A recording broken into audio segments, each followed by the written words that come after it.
Hello, ladies and gentlemen, and welcome to Skullgirls Get Gr8. This is the audio test. We will be starting soon. Please let me know if any of the commentators this week are a little too loud or a little too quiet. We want all of us to be about equally as loud, and the game should be just barely audible. If there are any recommendations that you would like to provide, please feel free to do so. We want the stream to be just perfect for you. My voice sounded like it was shifting while I was talking. It was probably because I was trying to find the right place in my vocal cords. That is not completely fried. Unfortunate is, I don't know.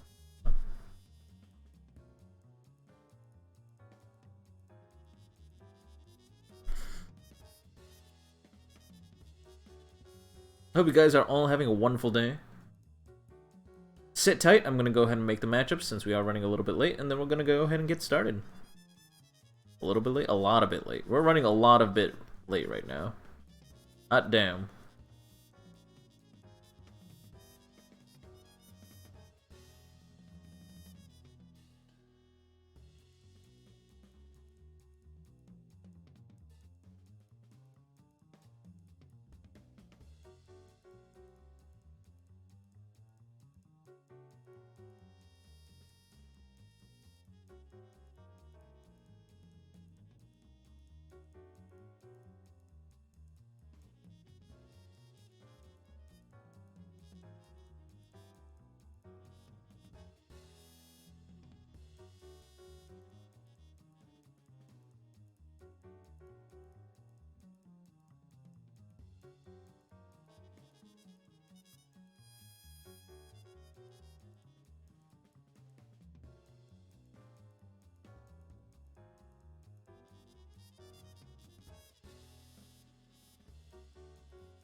Alright, I'm back, and we have the matchups fully created.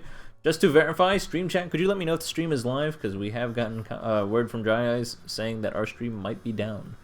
Nobody says anything for a little while, I can only assume the worst.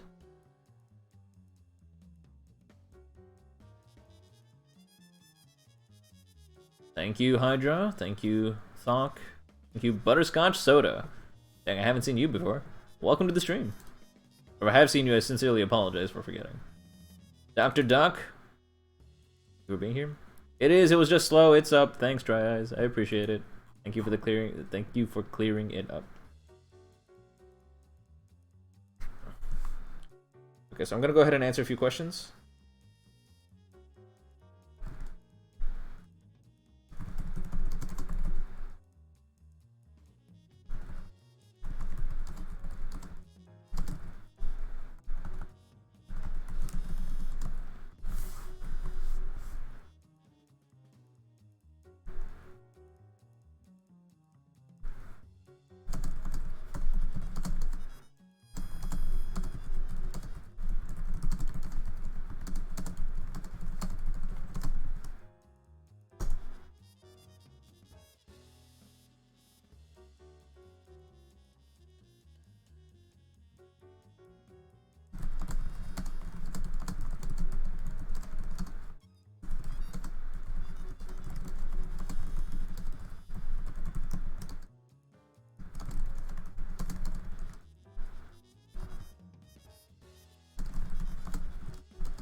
Dino Sancho.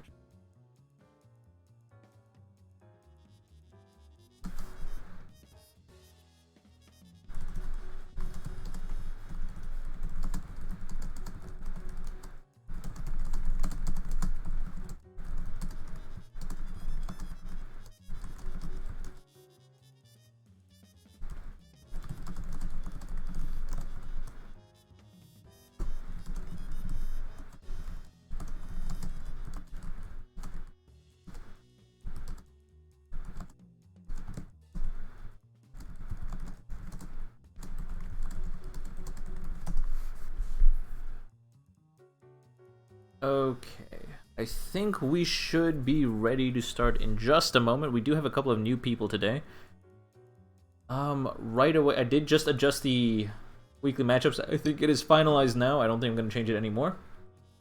So, hello ladies and gentlemen, and welcome to Skullgirls Get Gr8. What we do here is we try to match you up against a relatively even opponent, and then provide constructive criticism on your play. We won't tell you everything that's wrong with your play, because drowning you in information is not the way to teach anybody. We're going to give you a little bit of information at a time and tell you what you need to focus on most so you can move to the next level of play. If at any point you feel like we didn't give you enough information, then feel free to reach out to us on our Discord. Our Discord is public. You can type !DISCORD into Twitch chat and it will provide a link for you. If you are participating today, please join the Steam group chat. You can find that by typing !GG8 chat into Twitch chat. That will provide a link to join the Steam group chat. You can technically communicate with me through any means, including Discord, Twitch, and the Steam group chat, etc. But I'm only promising I will see any logistic information if you share it to the Steam group chat. So in the Steam group chat, if you can't get into the lobby, or if you're having any trouble, or are being kicked out, or your power goes out, or having a bad internet connection, talk to me there. I would greatly appreciate it. Anything else? Anything else? That should be it before we go ahead and get started. Our first matchup is going to be MF Roach, I guess? Yeah, MF Roach. I'm not sure how to actually say your name, so I'm just gonna call you Roach. It's gonna be Roach versus me. I'm going to go ahead and it's the TCM lecture. For those guys who are kind of new to the stream or haven't been around for a long time, the TCM lecture is whenever there's a very, very fresh or beginner level player, or rather if it's an uneven number of players in beginner, I will usually pick the closest to a beginner one, and then go over very fundamental Skullgirl things with them to see where they roughly are on their progression to becoming a more experienced player. So we're gonna go ahead and see if we can get them into the lobby.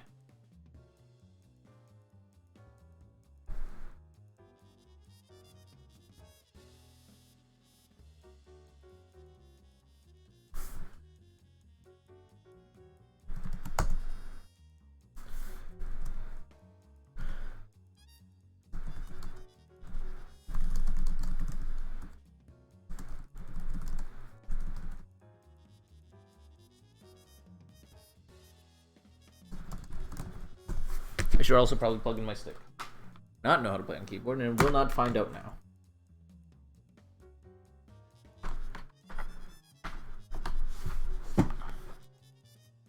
Anything else before we get started? Hey there, Quigley. Good to see you here. What's up, Real Robot? Sure, you can call dibs on Hydra. I have no problem with that whatsoever. Star Blitz, you're Roach. Awesome. Good to know. So go ahead and enter our lobby. So what you do is you put this link into your URL bar, and it should automatically launch Steam, which will launch Skullgirls, which will launch, not launch really, but put you into this lobby. Another thing you can do is you can put it into your Steam browser if you already have Steam open, and it also works. I don't know why some people prefer that. Another thing you can do is you can add me to your friends list if and only if none of this works. Then you can add me to your friends list, and I will invite you directly, but that is usually significant silver. You're on Switch. Okay. In that case, I have some bad news for you. Skullgirls Get Gr8 is only hosting for PC streams because all the lobbies, just like almost any other game, the lobbies are unique by console, and unfortunately we don't have enough of a participation base that plays on Switch or PS4, etc. to be able to host Get Gr8 for that community. So, if you want to play on Skullgirls Get Gr8, I highly recommend getting it for the PC. Every few weeks, it goes on sale for $2 somewhere or another. I promise you, it'll go on sale soon in case you are waiting for that. But unfortunately, we cannot host anything here for you now. I am kind of sad. I was looking forward to playing with you. That's okay, though.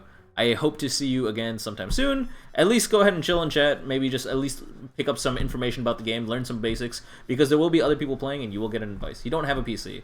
Unfortunate. In that case, you can join us in the future or just join us in the audience. There are a lot of people who join us in the audience that don't actually participate in the event. That's totally fine. And like I said, you will be able to improve significantly just from listening to the advice we give to other players. So if you are just here to learn, then go ahead and relax, take a sip, just lean back, keep the stream open on one thing, and then keep your Switch on the side, and go ahead and practice the game while you listen to us. So welcome to the stream. In that case, we're going to go ahead and I'm going to cross that one out and then move on to Thok versus Sandy Dandy Dino.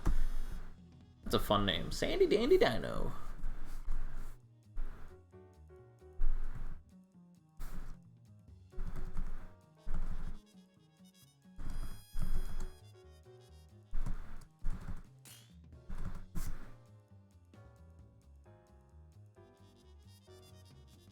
Alright, Thok is already here. We're going to go ahead and wait on Sandy Dandy Dino. And they're here. Alright, cool. Let's go ahead and get started.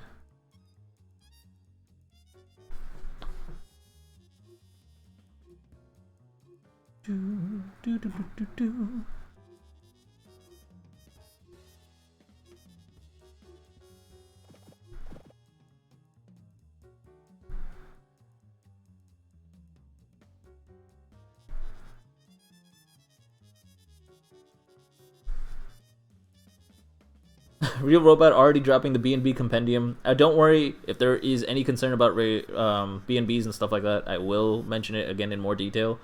But it is a very useful URL for those of you guys who are watching the VOD after the fact.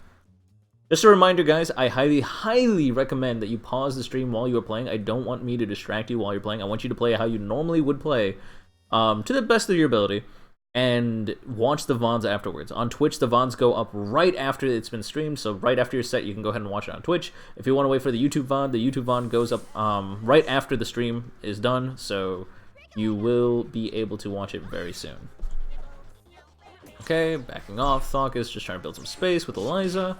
Gets him with the crouching light kick, that's a good starter. Unfortunately, canceled the boat a little bit early. So in Skullgirls, there's this quirky thing where you can cancel cancel normals into specials without the normal actually hitting. This is called Kara canceling. You can also cancel the special into a super without, or any button into a super without the button actually hitting your opponent. This is also called Kara canceling. So you have to be careful when you're trying to go from a normal into a special. You have to kind of be a little bit patient in case you need the button to hit. It's all about that timing. There's a rhythm to it. Get the crouching light kick. I mean, Thok's been here for a while. I don't think he needed the full dissertation there, but for anyone new, that's definitely some valuable information. Anyone who's, especially people who have not played classic fighting games before. Okay, sweep. Seems like Sandino has a little bit of awareness of their Beowulf specials. They are aware that they can use jumping light punch to try and approach them. A better approach is jumping hard kick if you have a little bit of space. Otherwise, jumping hard punch if you have your chair. Otherwise, you usually don't approach in the air if you don't have either one of those.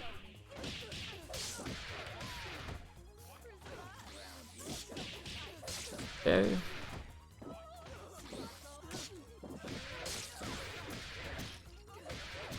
So at this point, yeah, I'm going to go ahead and mention the B&B compendium. I know what's it called?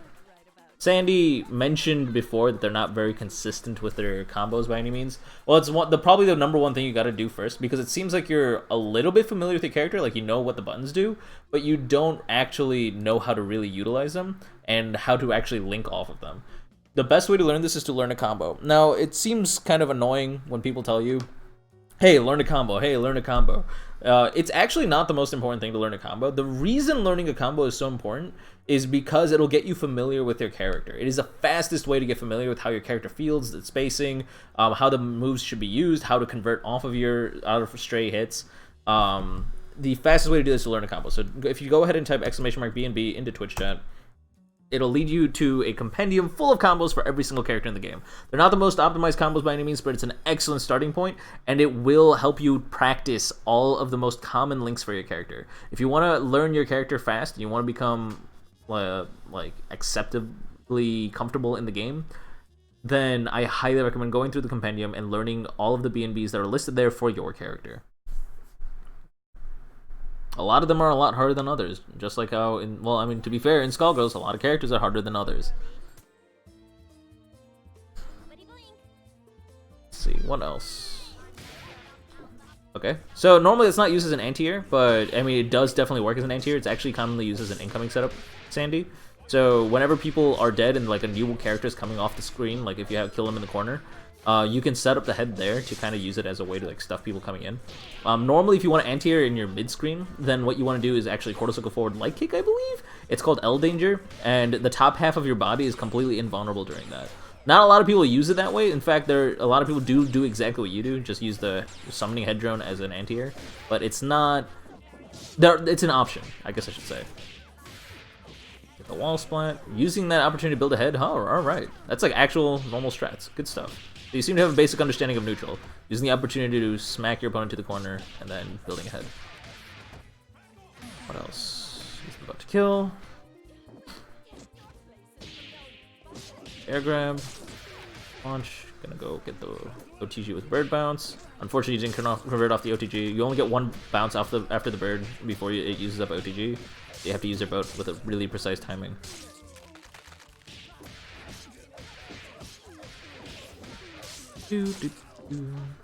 That grab reset. Doc, you seem like you're getting really familiar with your Eliza. So at this point, I just think you need to clean up and be a little bit more consistent with your B&B, and be a little bit more consistent with your approach options. Because like approaching with jumping hard punch and then maybe air dash canceling into another jumping hard punch might get some characters, but it's not actually that great. You probably want to instant air dash into jumping light kick or instant air dash jumping light kick and things like that to approach. Or on the ground, I mean, you have plenty of approach options, especially when you have Horus to make things safe and things like that. Also, Albus is an easy way you can easily convert off of Albus because the sliding knockdown towards you. There's also some really powerful tools that Eliza has to be playing at neutral. You don't have to press jumping hard punch just because it's a big button and in the air. So if you practice your approaching a little bit, and then convert into a full combo pretty consistently, then I think you're ready to move on to intermediate. You seem to have your fundamentals down with at least Eliza. I shouldn't speak too soon because I haven't seen you really banned yet. Another thing is, make sure you can do your combo 10 times on the left when you're facing left and 10 times facing right. That's the easiest. If you can do your combo 10 times in a row in both directions, then that is the best way to tell that you're familiar enough with your character to be able to move on to intermediate.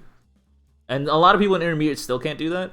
You'll hit a point where you're obviously comfortable enough with your character that you can move on to intermediate, so I can start talking about more advanced things like resets, corner carries, and things like that, set play, etc. But I can tell just from watching you execute your combo that you need to be a little bit more familiar.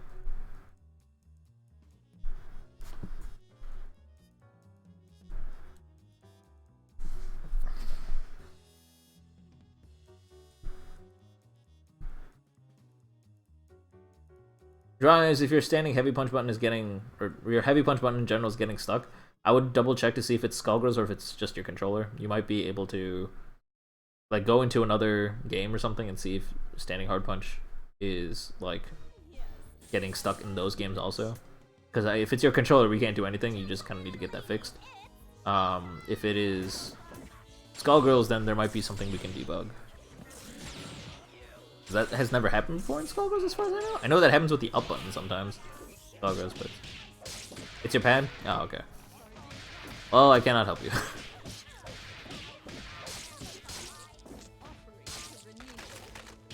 Okay.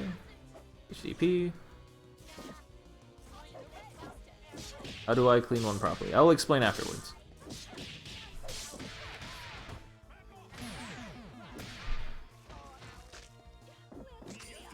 Good grab tech, although it did seem like both of you are going to grab on the incoming. So, Sandy, you actually had really good awareness there, because in general, it's good to know that the standard 50-50 in Skullgirls on incoming is jumping up and hitting them, or jumping up and grabbing them. So if you press the grab button, that's like 50% chance that their incoming setup will break. Albeit, of course, not all incoming setups are that simple, but it is the most common one you will see. Lisa jumping hard punch to space out, don't throw away your chair. I think one of your biggest strengths, Sandy, is definitely your neutral. You seem to have a good awareness of how you should be using these characters, especially with your Beowulf. You just need to start converting with your hit confirms now. Good pick up with the grab. Almost converted.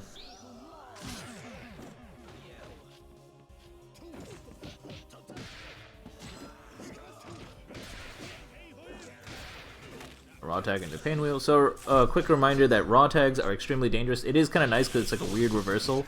The entire startup is completely invulnerable, and you get to switch characters, and on incoming for your character, they even do an attack, which is super exciting and nice, right? However, if your opponent blocks it or respects it in any way, shape, or form, you are incredibly vulnerable. So, it's very, very important to stop raw tagging as early as possible. Because it's a bad habit to get into. I'm not saying raw tags never work, but being able to consciously determine when a raw tagging is a good idea and when it's not is going to take some time. So if you want to like quickly improve, I highly recommend practicing not raw tagging as soon as possible. It is a very common beginner habit.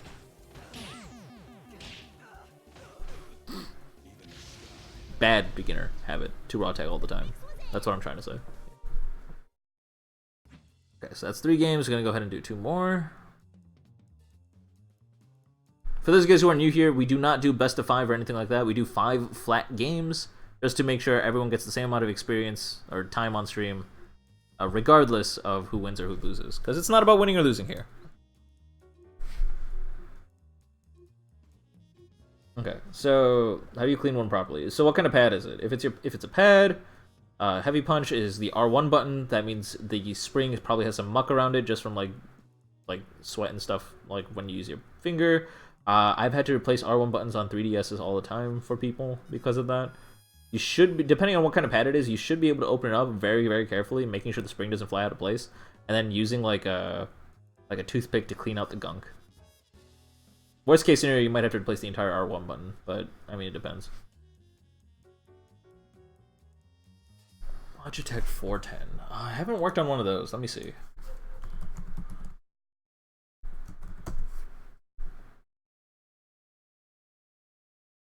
Warning, a huge villain is approaching early. Break a leg out there. Let's rock. Logitech 410 just looks like a keyboard. Anytime I look it up.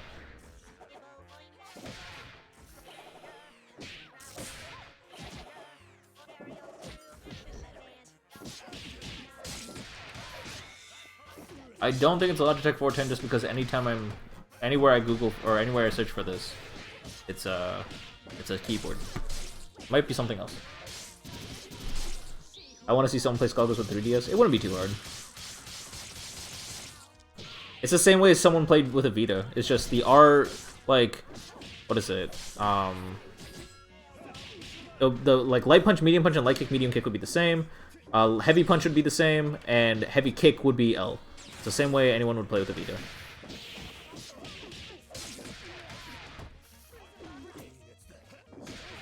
I mean, hard punch to space out. So you're running pinion dash assist. If you're gonna space out with jumping hard punch, call pinion dash assist before it, because it'll let you convert off of your jumping hard punch stray hits. Even though your opponent's too far away, you'll still be able to, like, especially if you. Let me take a step back and explain that better. In your air-to-air, when you use jumping hard punch like 30 seconds ago, what ended up happening is Eliza fell way too far away for you to be able to do anything about it. If you had called pinion dash before that, you would have hit Eliza and hit her back to you, so you could have continued the combo. So learning these kinds of links and being familiar with the options and capabilities that your characters gain with your assist is a part of getting more familiar with the game.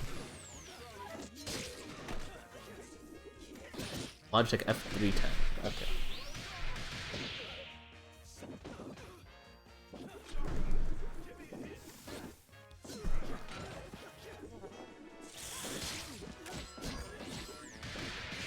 Oh, it's the same pad everybody uses. You just get a new one.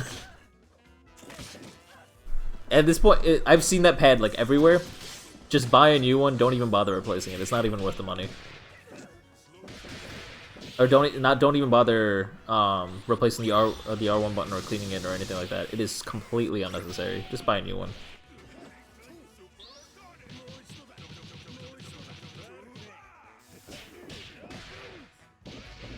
It broke?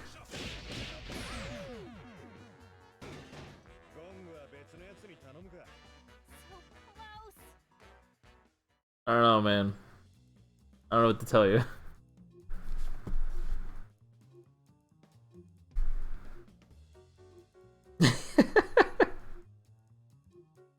That's being wild. Learn keyboard. I mean, learning a hitbox layout might be good practice, but you don't necessarily have to. Yeah. For those guys who are not familiar with hitbox layout, if you're going to play on keyboard, please, please, please use hitbox layout. How it is ASD space, where instead of W being up, space is up. So ASD are the normal left, down, right. And then use your numpad for the punches and kicks. So like 4, 5, 6 would be light, medium, heavy punch, and 1, 2, 3 would be light, medium, heavy kick. If you don't have a numpad, then you can use like the home row. So it's like JHK is light, medium, heavy kick, and UIO is light, medium, heavy punch. That's a little bit not as good, but like it is a little bit more common. If you want to be funky fresh, then I would use home row with both hands, and then do SDF space, or left, down, right, up. And luckily this VOD is recorded, so if you want to hear me saying all these weird letters again, because you didn't understand the first time, which is very plausible, then please, please, please go ahead and watch the VOD. Or just ask me. I can explain it in text just as easily. Poking out with the crouching leg kick. I can dig it. Okay, so it looks like Thok, you need to practice buffer charging. If you're gonna play band, you gotta get charging buffer. Buffer charging? Buffering charge. There we go, that's the term. You gotta get good at buffering charge, which means while you're pressing all these other attack buttons, you gotta be holding back. There's that time where you got to hit with crouching light punch, and then you did crouching medium punch, I think, and then standing hard kick, but then you didn't actually convert with into brass or A-train or anything of the sort. It's possible that you just weren't familiar with that link, in which case please practice that, but throughout the entire crouching light punch, crouching medium punch, standing hard kick part, you can be holding down, back, and then back respectively, which means all that time you are building a charge and keeping it. So then right after your standing hard kick, you're able to go into a brass or whatever. The idea of buffer charging is fundamental to playing any charge character. Like you did right there, crouching medium punch into standing hard brass. So in that case, I'm just gonna say you weren't familiar with the link, because you seem to be doing it fine otherwise. Charge partitioning. I don't know. Remind me what charge partitioning is, because I totally forgot what that is. I have not played Third Strike enough.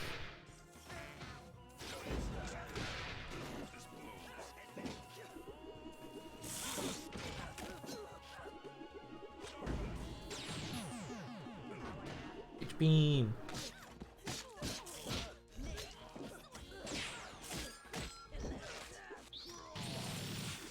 You charge like you move 60%, walk forward a little, and then charge it the rest of the way. I did not know you could do that.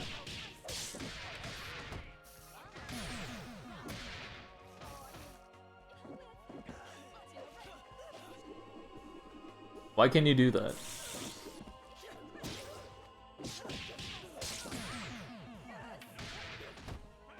Really? You can do that?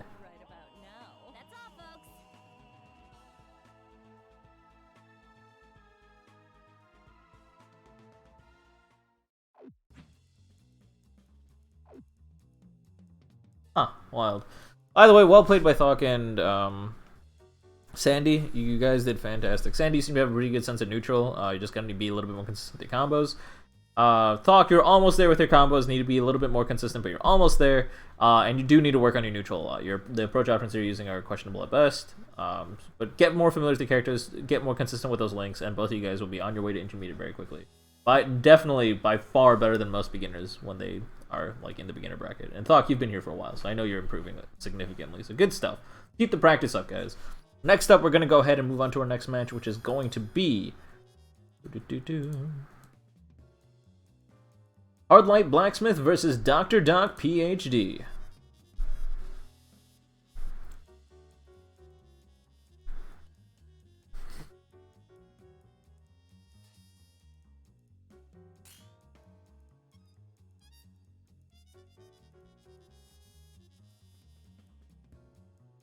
Hardlight Blacksmith is already ready to go. Dr. Doc, we are waiting for you. Joining the damn lobby. Oh, hell yeah.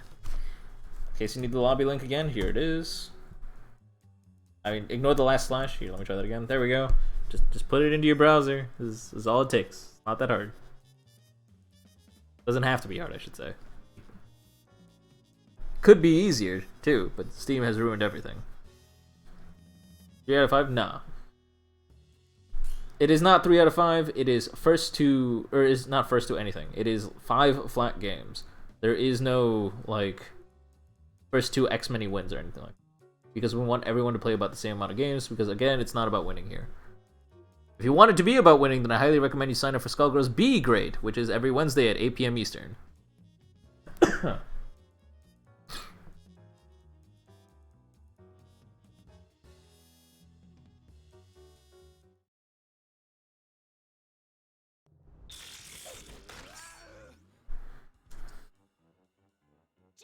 and ladies, it's Alright, round start. What do we got?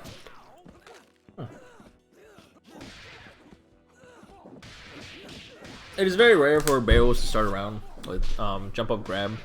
If you want air to air stuff that you can convert off of, there's just better things. Just use jumping hard punch, honestly. If you're expecting him to grab or block like up back right away round start, then I understand. But it's not usually something Painwheels try to do. I don't know. It's like it's one of those things where it's like you probably could have done something else there, but jumping up and grabbing like for an air-to-air exchange is not the worst thing. It's just not something you see too often. Especially not round one. Round one, you usually what you guys want to do is just back off, build some space, and try to get a grip on what your opponent would normally do round start. So there, Hardlight Blacksmith just kind of backed off and like saw, oh okay, this person's really aggressive round start. Even though it's the first game, they already jumped forward and then not only jumped forward, but pressed a button on top of that, so they can take advantage of that. Which is why all you guys want to usually do is just try to get information.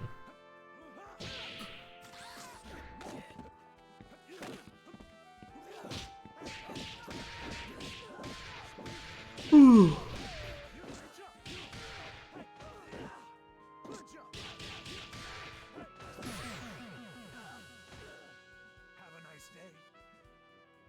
think we got it.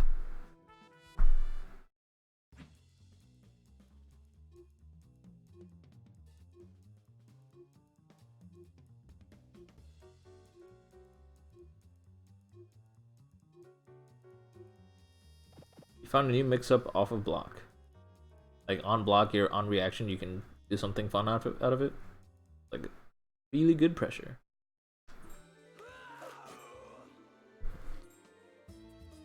Decide whose destiny. Guys has a question. People like Bayo Band. Bayo Band is one of the most broken teams in the game, so yes. Watching it, also yes. It's pretty exciting. Well, Robot says no. QB says no. Never mind. I've been corrected. Apparently, people do not like watching it. I, for one, like watching it. It is mesmerizing every time. Variant agrees. Variant agrees with everyone that's not me, I mean. Blitzer, alright, you should have gone straight down there. You could have kept on applying pressure. Reminder that Skullgirls is a very aggressive game. It's like very pressure heavy. So any moment you can, you don't want to be giving up your turn. You want to be always making things safe, continue applying your pressure, etc., etc.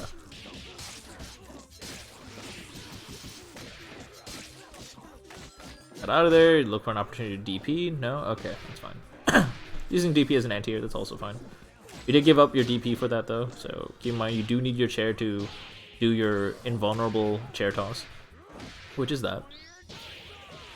Get that wall split into the corner, didn't have OTG to do anything afterwards, that's fine. Grab and get the kill. Good stuff. In terms of Painwheel, alright, I'm going to focus on Painwheel for the next few games. It feels like you're having a little bit of trouble like taking advantage of your opponent and stuff like that.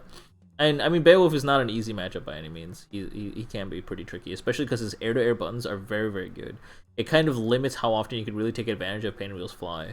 But there's still ways to get around that. It's a reminder that you can cancel flight into a button at any moment. You can also cancel any button into flight at any moment. So take use of flight cancels a lot. It's important. Nice try to use Hatred Guard there. You don't have to rely on Hatred Guard. Hatred Guard, alright, so here's the thing. Hatred Guard should be used much like a parry. And parries follow the law of 4 Ps. Parries punish predictable pressure. If you don't know what your opponent's going to do, if you're not 100% sure what button your opponent's going to press, don't do it. Hatred Guard is the exact same thing. Sometimes you can use Hatred Guard on reaction to things, and that's perfectly fine. That's fantastic. But if you are, again, not 100% sure what your opponent's going to do, don't bother trying to use Hatred Guard.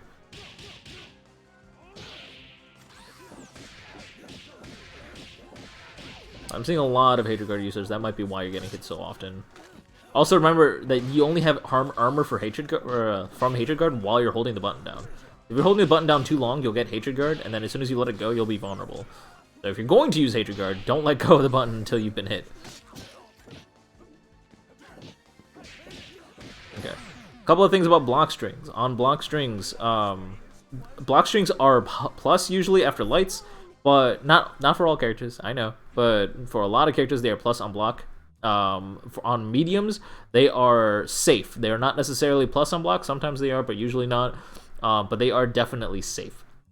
So what that means is if you're going to try and hit confirm on your opponent, practice never going past the medium. Your heavies are super unsafe. When I say safe or unsafe, it means your opponent can press a button and punish you for after blocking that button. So I've noticed that you went into specials, like you went into your what the heck is it called? The one where you grab them with your fan.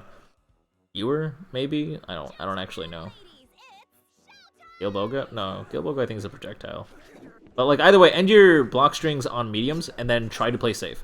Eventually, you can start getting into more advanced things and like start practicing going into specials or even heavies to like frame trap, so like trick your opponent into stop blocking and trying to punish you.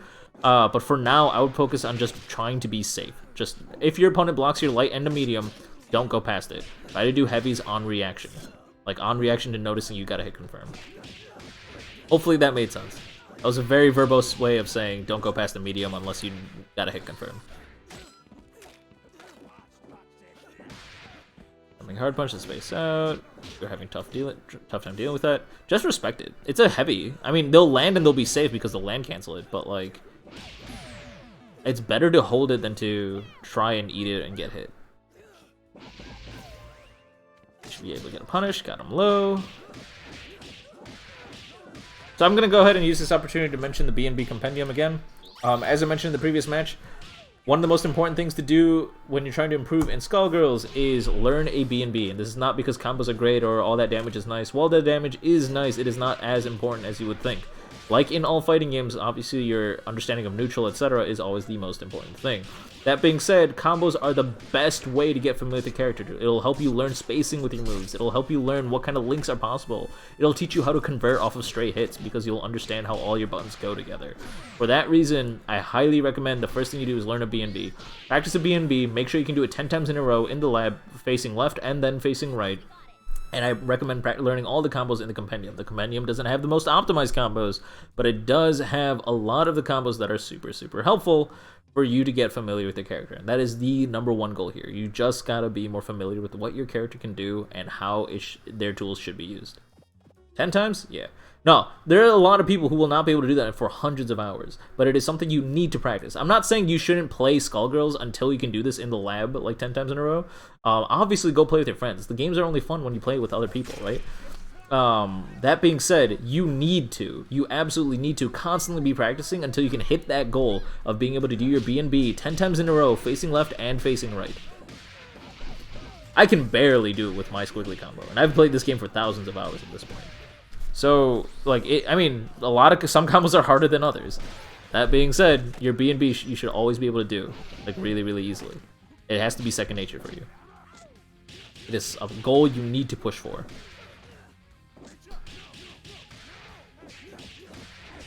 Hydra, if you still can't do it, I highly recommend going to the lab and making that your #1 priority. If you played this game for 600 hours and still can't do it even once, that's a problem.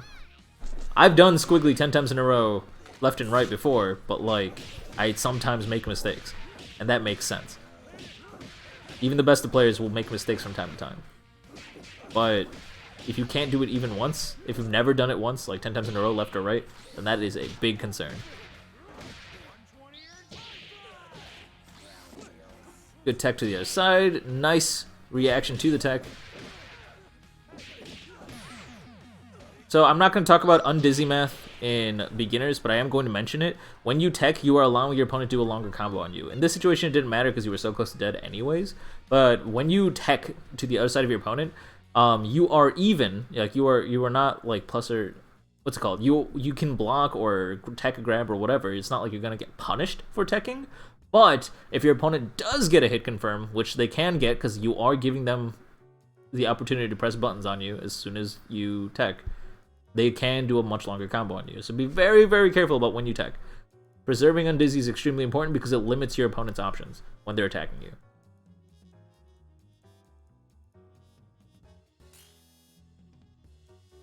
Time for all the intermediates to go back to beginner. Damn.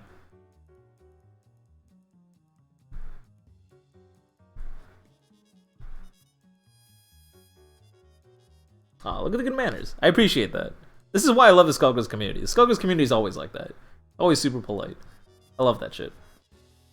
I've been in the lab a total of 3 times. Alright. We need to add a couple of zeros to that, Hydra.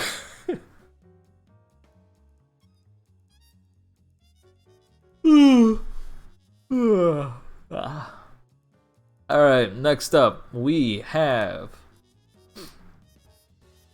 SNESJW versus Foe. Foe, I did just see enter the lobby and then they left, but Foe is up next, so it's gonna be SNESJW versus Foe.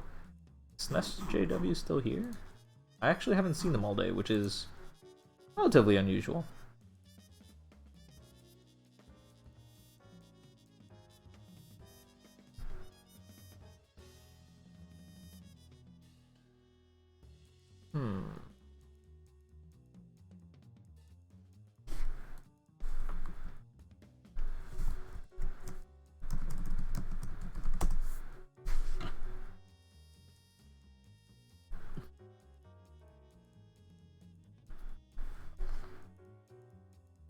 I miss him. He just never goes in the lab. That's a good point, Doctor. I never thought of it that way. No, Robot, I'm pretty sure it's the thing that Doctor said.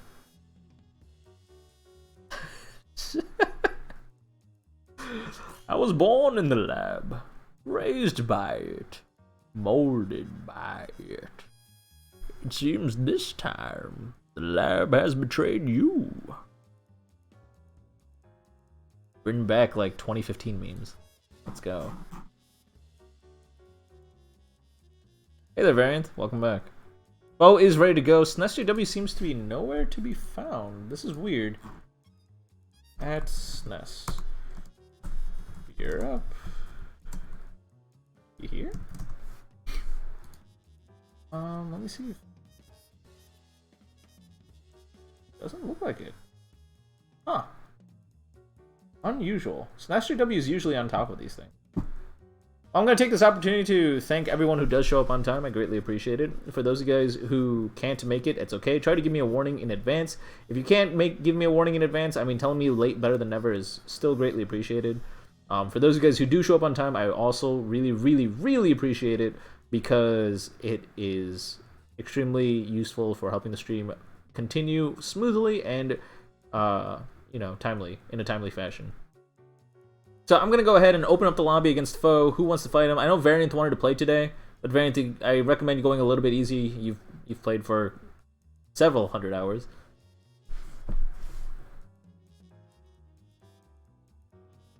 All right, Variant wants to play. Variant, go ahead and get in here.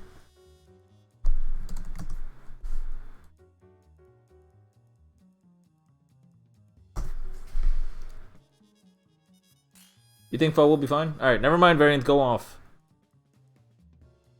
Apparently Foe's a golden god. It's very possible. I mean, I feel like Deja vu, I feel like I've been impressed by Foe multiple times in the past.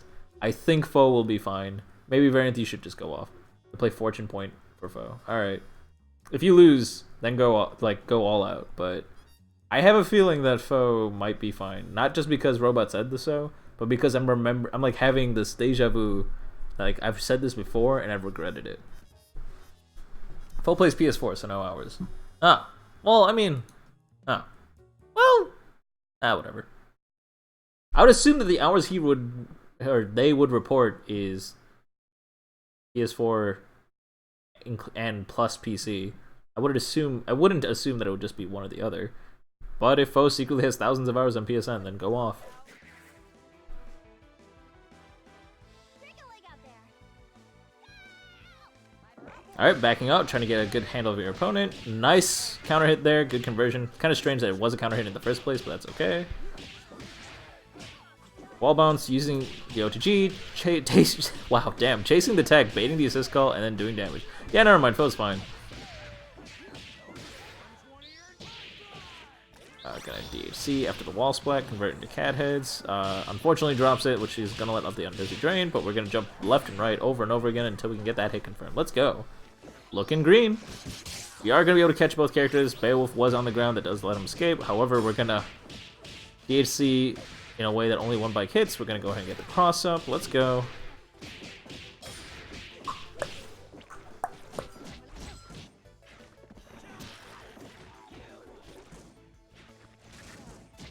Gear shot to apply pressure. H tier is +2 or something, which is dumb.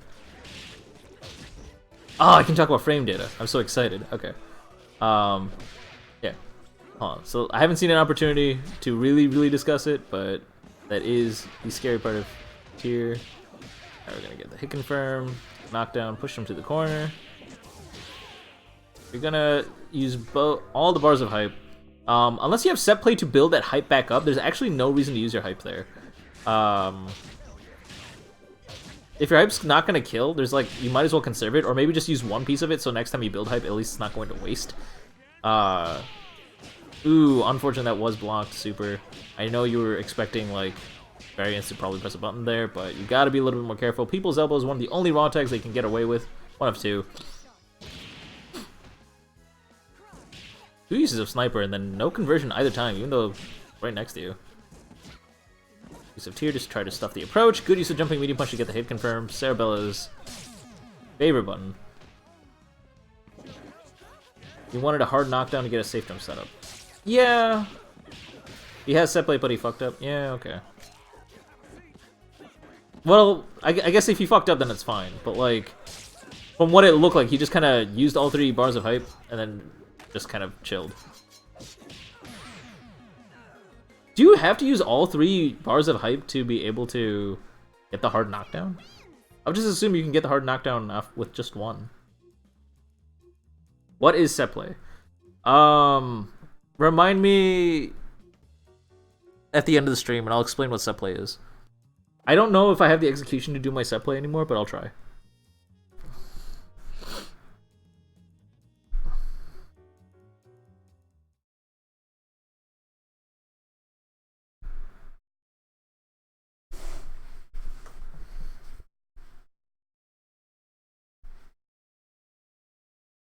Probably not. I think he would just... Probably not. I think he was just greedy and wanted to use it before he did... Ah, okay. Got it. Yeah. Okay, so be a little bit more... Your bars of hype are extremely valuable, so be smart with how you use it, is what I'm trying to get at. Don't use it for no reason. Either use it to get the kill, or use only some of it to get the hard knockdown, or for whatever set play. Dang, tippy toes. Tier pressure, I'm digging it. Slide, we're gonna convert. Not gonna use the opportunity to build hype. I think you have enough time with Diamond Drop to taunt and build some hype, but I could be wrong there.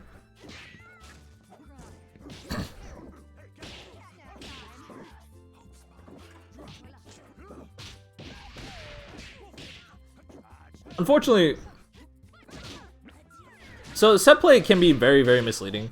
Because it sounds like, oh, it's all the plays I do in a set. It's like, that's not quite right. It's a set of plays that you're going to do in a sequential order. And you do it in that order for a very specific purpose. And a lot of people describe it as a flowchart, and it kind of makes sense, but it's a little weird. And I'll explain a little bit more detail.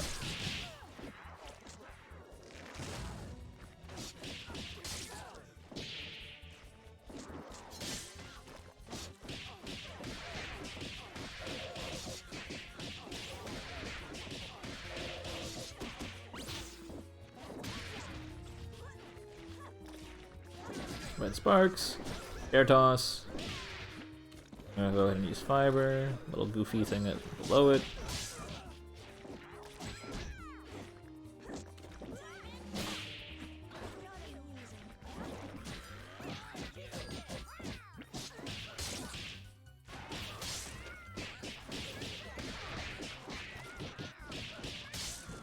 Gonna let him land cancel, get the counter hit damage. Go to the head, not really do much with it. Good use of the head by walking it over to make a threat, however, foe just did not care. Get a kill on their fortune.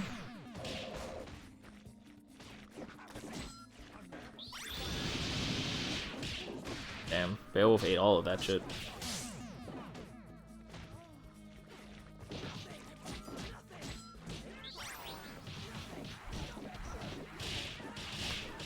UDC get hit, the classic.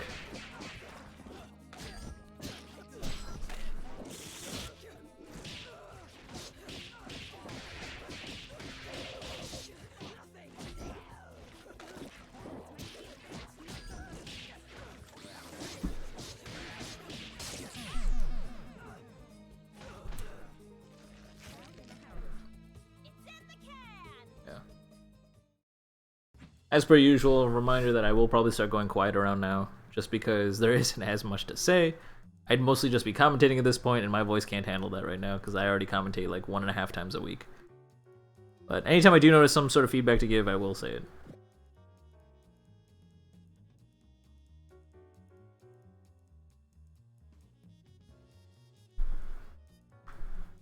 Your hands are not warmed up. Biggest mistake. If you guys are going to participate in an event, I'm not like, this isn't me being like, oh, you have to do this, like, how dare you not do this.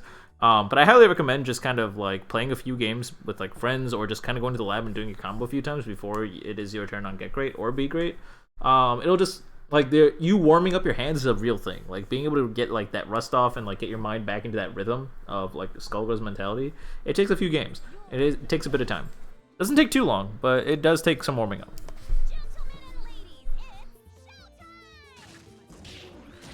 Tier using Pinion to keep pressure going. Is Pinion particularly good for applying pressure? I feel like using Pinion for that is a little strange, but I'm at the same time, yeah, I feel like, I don't know. I guess it's better than using Fiber in that specific spacing. It's like a Walmart brand pressure tool. Just lets you set up kind of another tier. I feel like, I guess the reason I don't like you using Pinion Assist there is because it doesn't actually help you get to your goal. Your goal is to be in a situation where you can lock them down and keep on applying a pressure mix. Like, you want to be in a specific spacing where Parasol's neutral is 11 out of 10. Pinion keeps them at a specific spacing and lets you keep on zoning, but that spacing is still further than you want them to be. It doesn't actually help you close the gap in any way. It kind of might, because like the threat of Pinion lets you like dash forward a little bit, but then you're back to flat neutral. It's like you gave up your turn to do that. It's better to be able to like use like Seracopter or like H-Beam or something like that. But I mean, if you're gonna play Pinion, if you're gonna play Painwheel, then there's not much else you can do really. You could find a setup to use Cruel Lily, but like, other than that, it's fine. There's not much. I'm trying to think of like, what does Parasol do that requires Pinion Dash or conversion? There isn't much. It's like a straight hit off of a tier would let you convert, I guess. Yeah, I guess never mind. You know, I'm just gonna take it back. It's like there's a reason for it. I understand.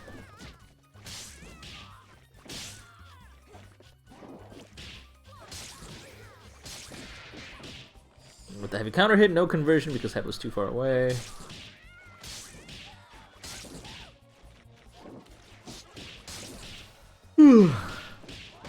Hey there, Melderfish. Welcome to the stream. Go ahead and use the barrel loop. Classic stuff. Bomber, car. Luckily, keep it unscaled because you don't got it flashing green. Just a reminder for those of you guys who aren't familiar with the game, there is a ton of extra scaling applied. In both circumstances where your Indizzy bar is full, and on top of that when you're emitting sparks. So in that instance, the car's super did significantly more damage because the Undizzy bar wasn't full. It is kind of cool. Because super's on scale a little bit.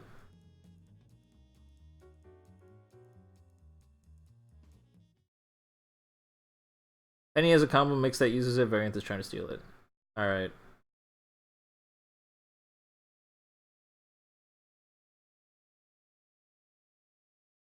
If Penny made it, then it's probably fantastic. This ends now. This is tuna with bacon. Let's rock. Alright, we got him low.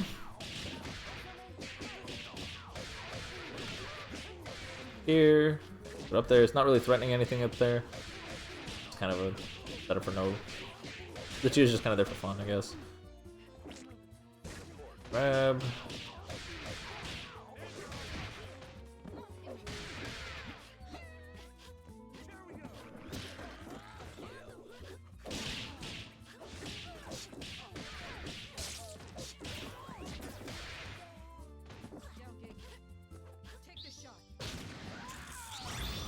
Safety is seen to level 2.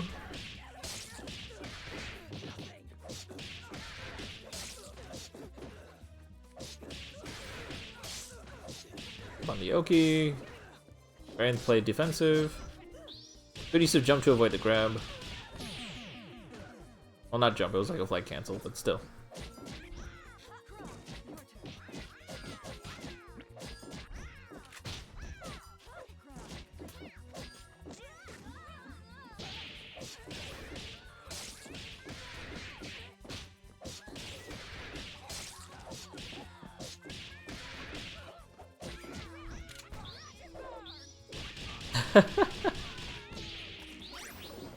If the beginners that I was talking about card canceling to are still around, yeah, check that. That was a very good example of card canceling lock and load.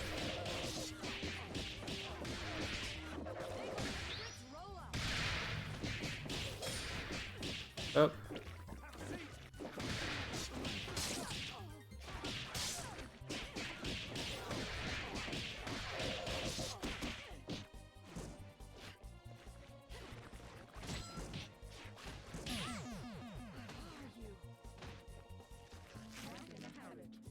Let's get a round of applause for our contestants. It's not particularly one-sided. Variants has definitely had their foot down, or their footing in several of the matches before, but it does seem like once foe brings their double out, it is pretty tough for Variants to handle. Getting Skullgirls.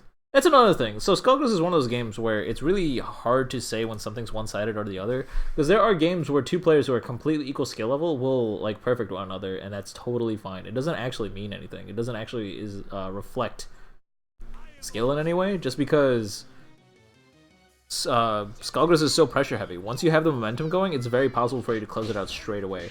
That's why, like, after the first hit confirm means so much, because you never want to let your opponent go from that. And in ideal Skullgirls play, they never do get away from it.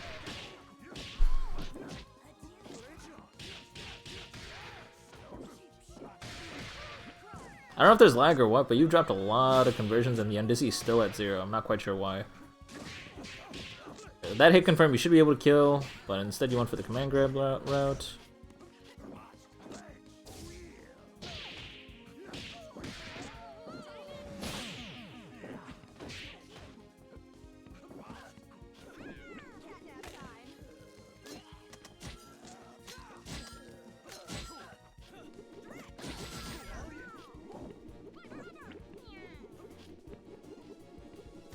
Leave. You could use some fiber to cover your flight because, as we discussed in I think a previous match or previous set maybe, Penguin doesn't have really good air-to-air options against Beowulf. Good stuff.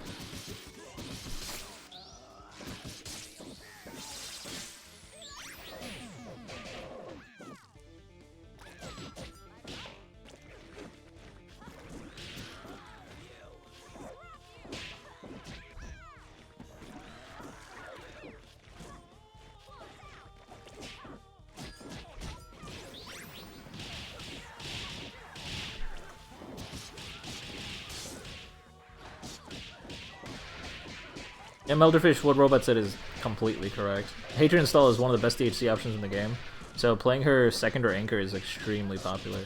Anchor is a little bit less preferable because she doesn't really thrive without an assist, but at the same time, being able to DHC into her with any character at all is extremely useful. Playing her second is nice because then you only need 2 meter to go into Hatred Install.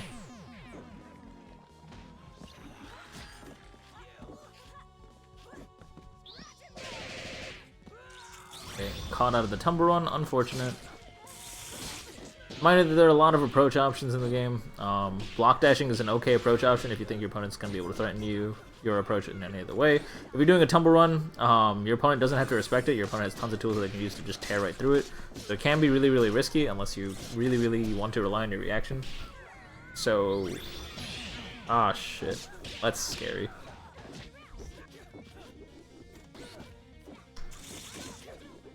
I believe in you, Variant. You can do it. Went for a real bad read there. Alright, cool. We got anti-aired.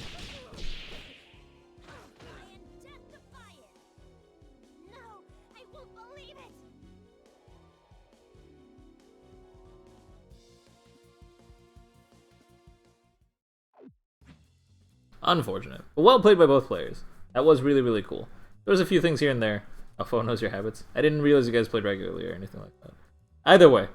Well played by both players. It may seem like it was really, really one-sided, but there were actually some clutch moments that Variant could have taken advantage of.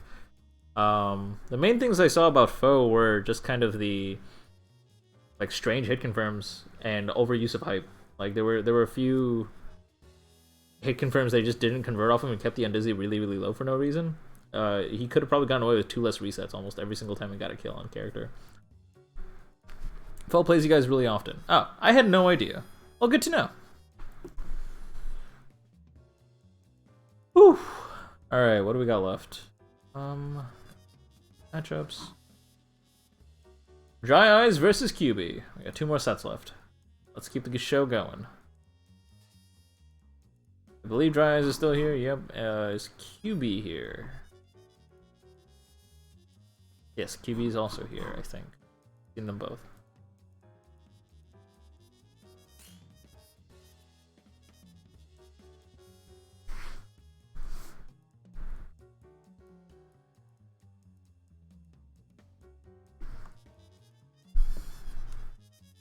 Dry Eyes is all ready to go. This is the part where you die. I certainly hope not. Show me what you can do, QB.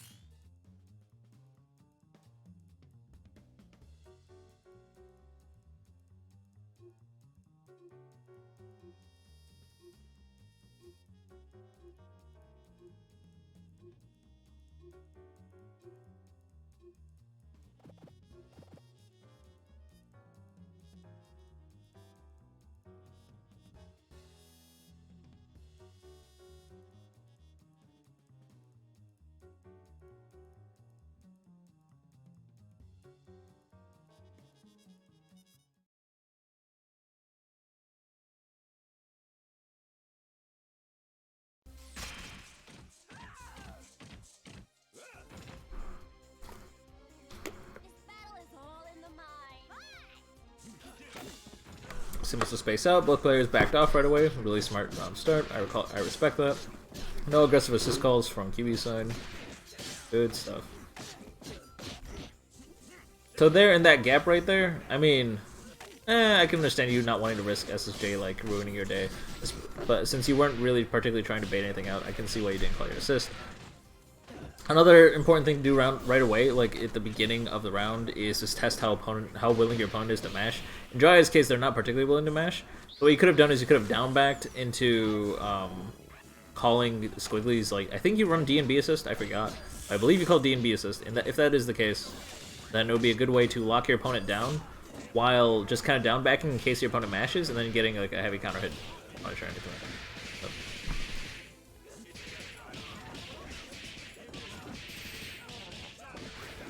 We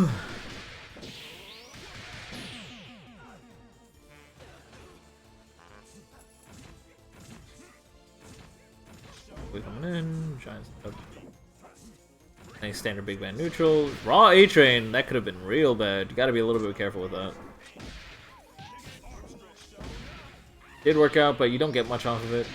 It's like doing A-Chain neutral is like high risk, low reward. It's one of those things where it's like, it makes no sense. Because after A-Chain, what is the most you could do? SSJ and then DHC, but you can't DHC because you're a solo. And if you SSJ, you're doing hella scaled combo. Because you just like use the hit grab, which is scales the combo to 55% no matter what. So you're not really going to get much worth of your SSJ either. It's basically a minimum scaled SSJ at that point. Because of that, I highly, highly, highly recommend that you don't use A-Train in neutral. Yeah, there's like, there are things, like, I understand the idea of throwing it out just so like you can get the sliding knockdown and push your opponent to the corner, but it has to be on a really, really good read. Like, if your opponent's been jumping around a lot, then yeah, go ahead and do it. But it is, you don't have an assist to cover space in front of you when you're doing it, and at the same time, you just kind of just gonna go balls to the wall and throw it out there. It's really risky. I feel like I talk about this regularly. Also, you didn't snap your red health back. There were multiple times you hit more than enough red health to warrant you snapping it back. Light A-Train round start is not particularly great. Scales your combo, can't do anything off of it unless you're in the corner, etc, etc.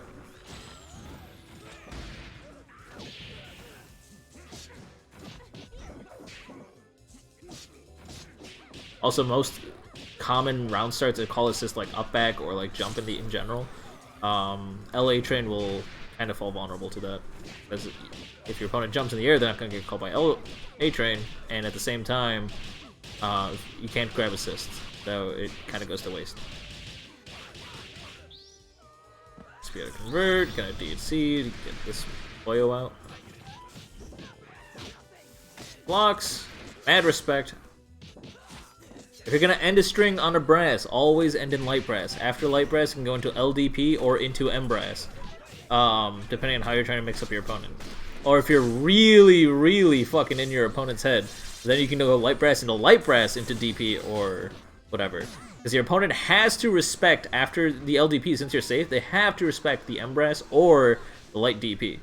So because of that, they like. Let me explain that logic a little bit more. Actually, I'm not even looking at Twitch chat. Where am I? Where am I? Hey there, Emily. Good to see you here. How many stages are in the game? I have absolutely no idea. What the heck was I saying? Oh yeah, so when you're safe, you're like when you're -5 after your opponent blocks a light brass, then unless your opponent was push blocking, of course, that means that any move you do after that, if it is fully invuln on startup, you won't get punished. And the reason that is because, let's just say, light beat extend is invulnerable from the start, and you are -5. That means your light beat extend will start before your opponent's standing light punch will be able to hit you, which is their fastest move. That means you have that first frame where standing light punch would hit you, you are already invulnerable because of light beat extend. In the case of M-Brass, it is like you'll have armor on you. All sorts of good shit, right? That allows you to do all sorts of mix-ups. So if you do Light Brass and then know that your opponent has to respect Light Brass, because if they press anything else, they're going to get caught by the Light Beat Extender or M-Brass, then they won't press anything. If they're not going to press anything, that lets you go into Light Brass again! It's like a really heavy neutral thing. That's like some Tekken-ass mentality right there. Or because of what you're threatening, you get to just keep on keeping on.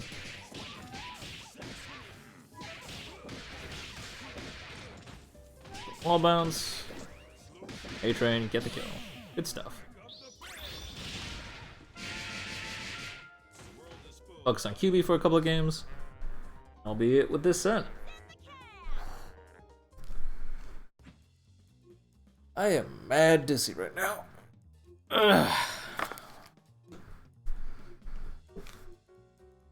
I'm not playing. Dry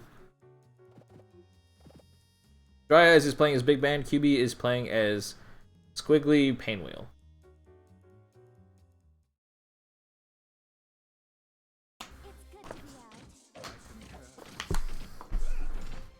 My day is going well. I don't know. Today's going pretty smoothly. How about yours? MA Train off. That MA Train was relatively fine.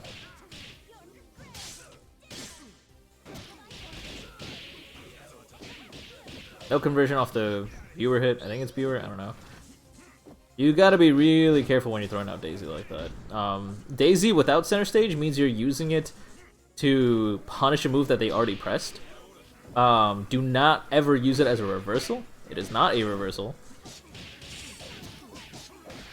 Or if you're going to apply pressure and use center stage, or I'm sorry, in Daisy, then you want to use center stage first. You want to go like standing light punch into center stage, and then into Daisy. Today was good. Relaxing. Nice. That's what I want to hear. It's a Saturday. Everyone should be taking it easy. Wall bounce, pick it up, let's go. Using the light conversion, that's a little bit tricky. You went for the fast fall though, okay. I don't know if you went for the combo there and it just dropped on Squiggly, but now you have a fast fall setup, so congratulations. That silver cord was hella delayed, gotta be careful, want to make sure that link is tight, otherwise you'll just get jabbed out of it.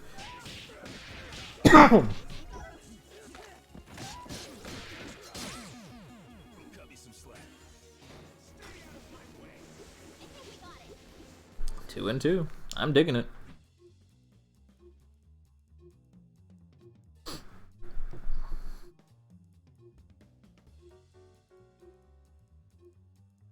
Thank you.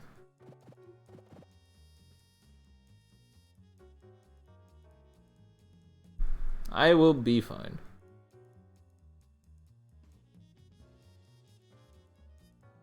I think my throat's a little bit rough because of my allergies. Every time there's a seasonal change, or if I'm staying in a new place or something like that, my allergies kind of go off. My throat's just kind of raw.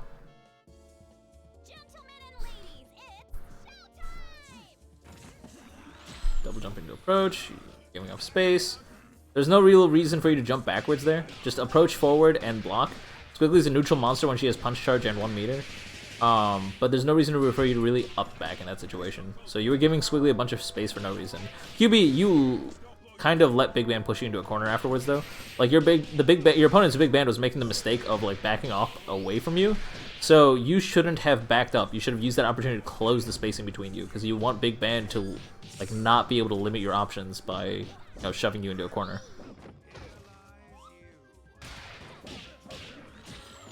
You didn't use center stage in that situation, but it worked out, so that's okay. If you did it on reaction to the brass startup, then you're a golden god. In that case, you're doing exactly what you need to do. I respect it. MA train. That's a valid MA train because your opponent's probably flying. That's super good. Oh, using heavy conversions. Let's go.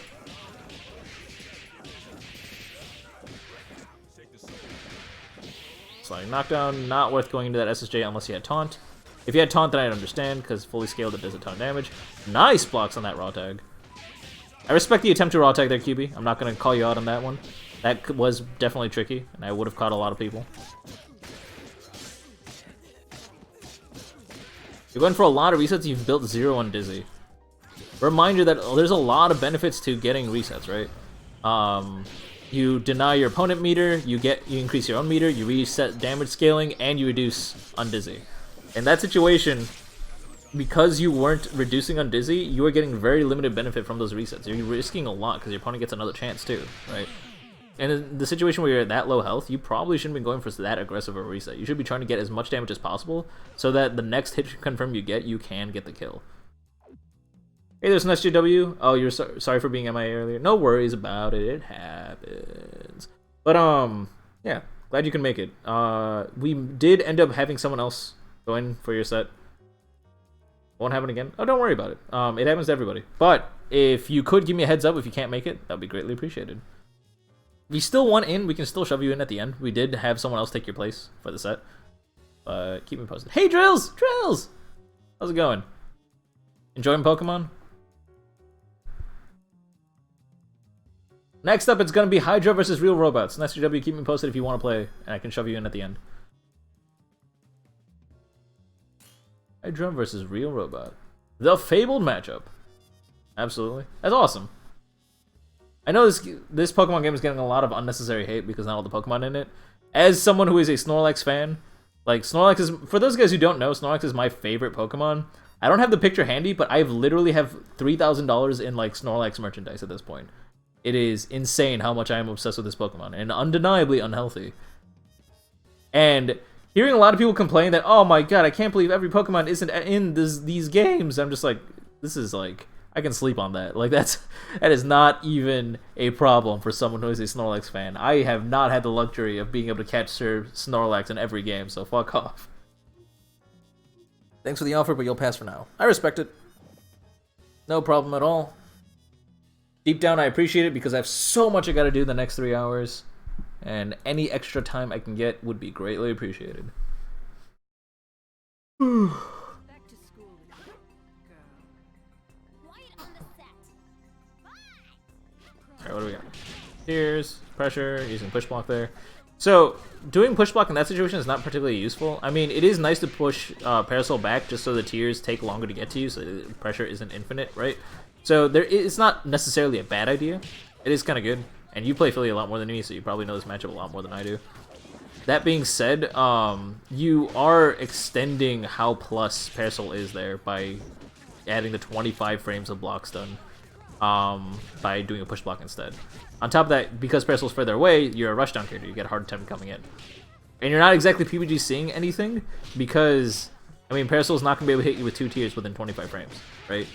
That's not, like, actually helping you, per se.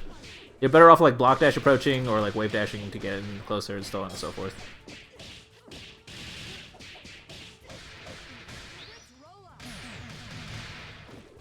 Good stuff, finishing up that combo. I respect it. Yo, get the low! Unfortunately, no. Mix. I mean, no conversion. We have it? Ah! We almost have it. Gotta use the standing hard kick earlier. You gotta get the wall bounce instantly. Otherwise they'll be too far. They will be too far. May have fallen asleep because you stayed up late playing Pokemon. I want to play Pokemon, but I didn't play Sun and Moon. And I feel kind of out of place, I guess, going into that game without playing Sun and Moon. I played 1st gen, 2nd gen, and X and Y. Never finished Soul Silver. Played Leaf Green. That was kind of cool.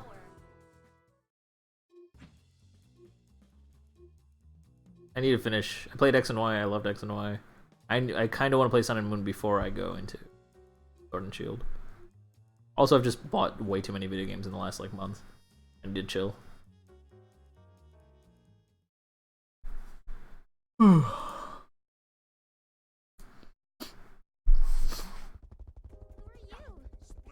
They were really divisive, too. I heard it breaks away from this, the normal formula. My friend let me borrow it, but it's just sitting around. Still haven't played it. I kind of want to finish Soul Silver before I go into it. I've never played the Black, White, Diamond, Pearl, Ruby, Sapphire chunk of games.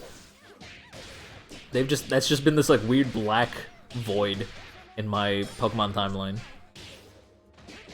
Even when they were out, I was just replaying Pokemon Leaf Green. I loved that game so much.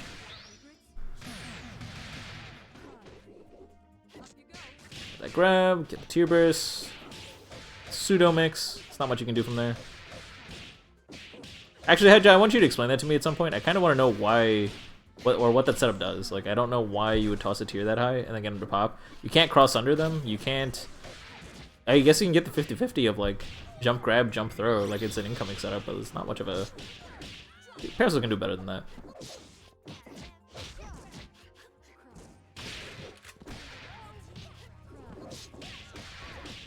Try to land. Big Bella damage. 4 Bs. Big brain Bella damage. Going with the People's Elbow. Coming with another People's Elbow. Can't even convert off of it without an assist. I don't know what you're doing.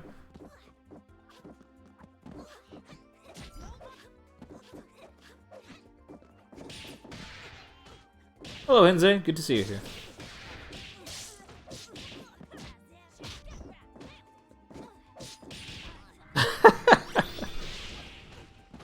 No one gives a fuck, because you can do level 3. Nope. I respect the attempted 360, but Hydra is more than aware. And also, Hydra in general just has the habit of like approaching with the air a lot, or just like kind of being really, really jumpy. It was just a risky thing to mash in general. You should have just gone for Diamond Dynamo. I know Diamond Dynamo you usually want to do only if you can like make it safe with the DHC, but this is the thing.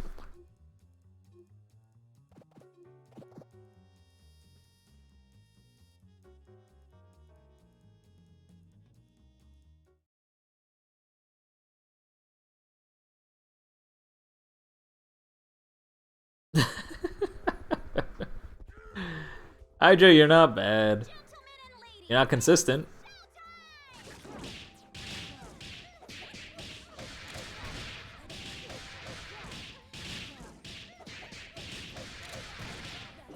God damn, that's some stupid damage. Oh, never mind. That's still with 1.3 scaling because it's 3v3. That's like almost stupid damage. But he did build almost no one dizzy with it, so that's kind of cool, I guess.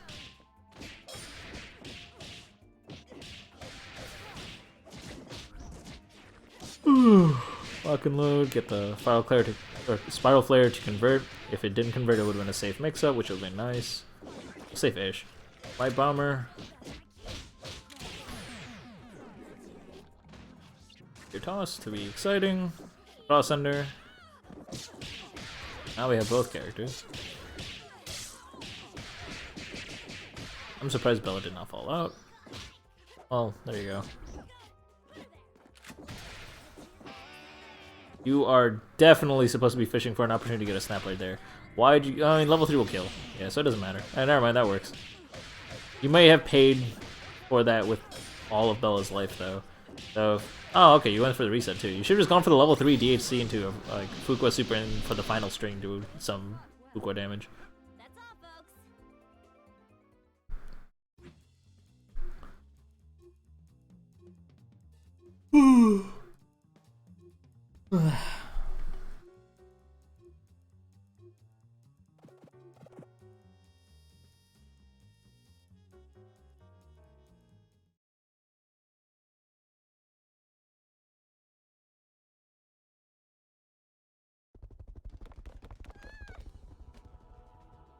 Gentlemen and ladies, it's showtime! Let's go. Interesting counter call there. Raw tags, let's go. Hits on both sides, kind of makes it decent. Slide, or not the slide, the shadow. We haven't gotten to see Fuqua this set that much at all. That does not work.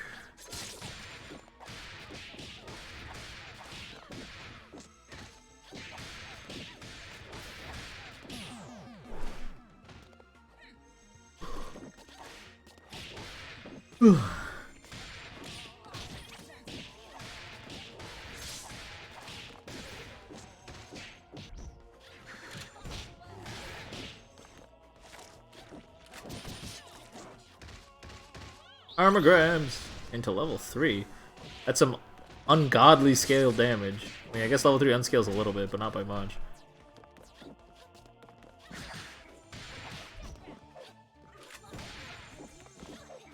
You need to learn conversions that optimize around how much scaling that Fuqua does. I mean, I know it's really nice to get all these hit confirms, and then you get like do a whole bunch of damage.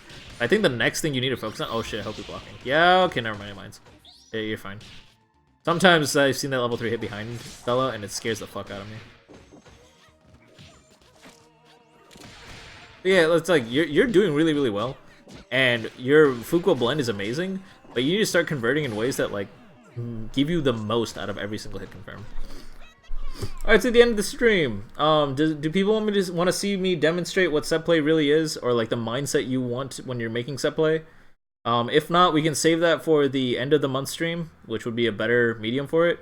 But I can hopefully still execute my combo to be able to show it off. This is going to be one last game, I believe. Right? There's one more game, and then after that I can try to demonstrate what set play is. Hinze says yes.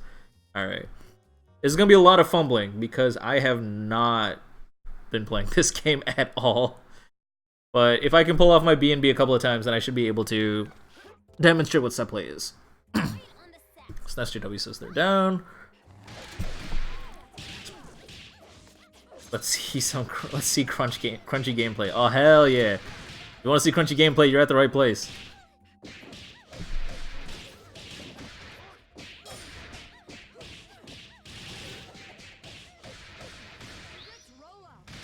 Spikes. The mine no. My brain is audibly melting. BBGC get hit, the classic. Concho! Gonna get the conversion there. Why does crouching medium kick have a vacuum effect? Who gives a fuck? I mean, I guess it's nice that crouching medium kick can't convert off of most things. So it's like, kind of fair. Yeah, never mind, the vacuum effect on it is fine.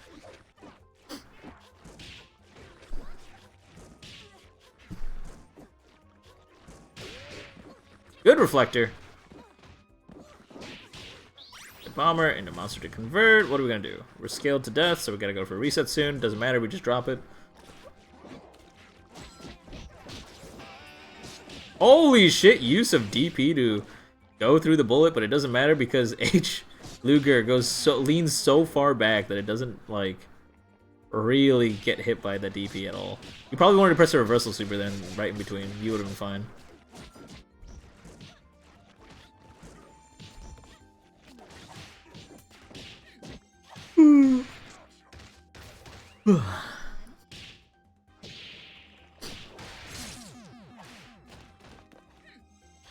Get the shadow, get the low. Good stuff.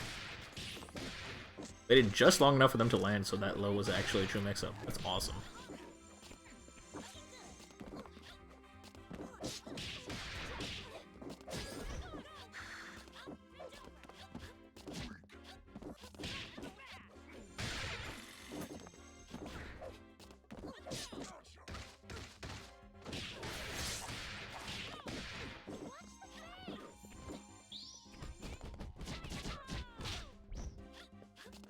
I'm not gonna lie, I was kind of hoping, Hydra, you would go for the armored command grab there to, like, punish Dynamo. I don't even know if it works, I just kind of wanted to see it. Bristle level 3. Unscaled, that does do a decent chunk of damage, enough for you to get the kill. That is game number 5. Alright, we got like 4-ish people that want to see a brief demonstration of what set play is. So I'm going to try and explain it the best I can. Again, this is not the best environment for me to teach you. The best place for me to teach you would definitely be the 4th week of the month, like that Saturday, when we're labbing out questions for you guys. But I will try to walk you guys through on how to make set play. So this is what set play is what I would say once I can find my fight stick and verify that it is actually working. 1 second.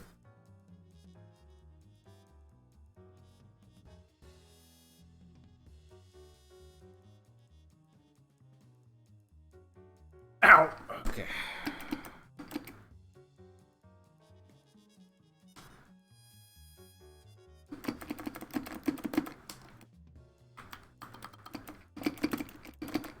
Good thing I'm verifying if this is working or not, because it sure as hell ain't working.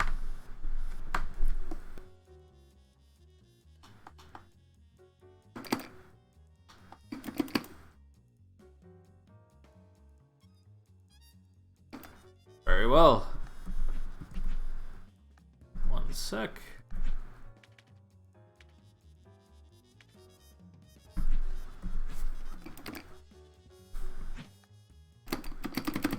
Really?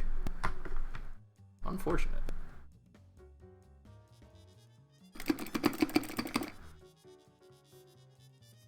Really?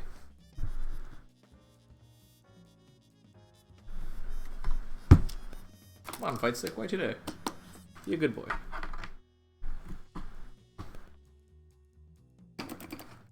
Hey! Alright, we're in there. Alright, we're almost in there.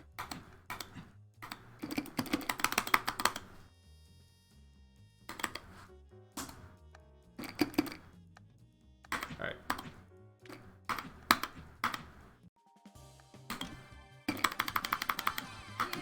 Alright.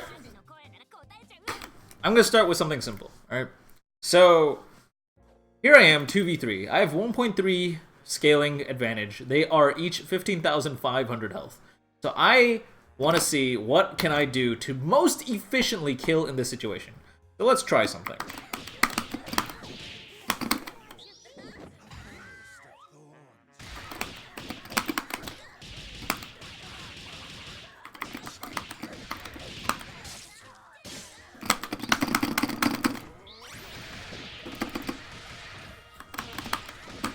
Ah, I messed it up.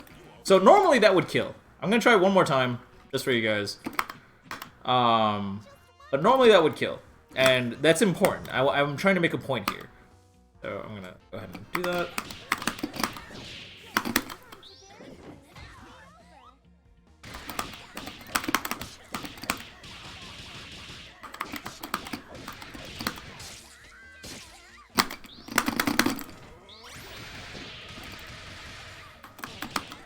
Oh my god, why am I so bad?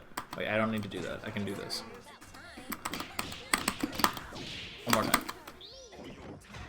Punchy gameplay right here.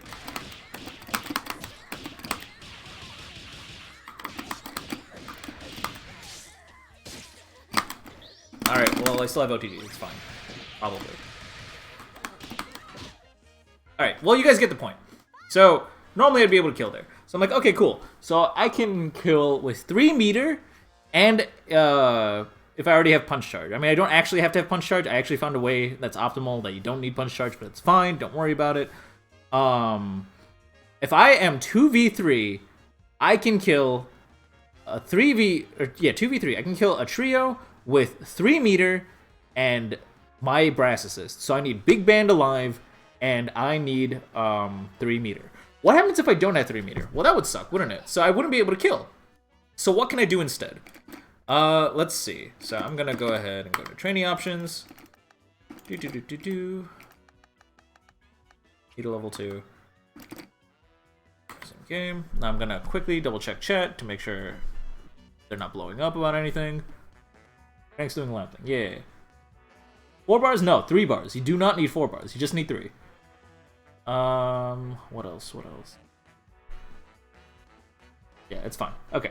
I'm gonna go back in the lab and continue to demonstrate something.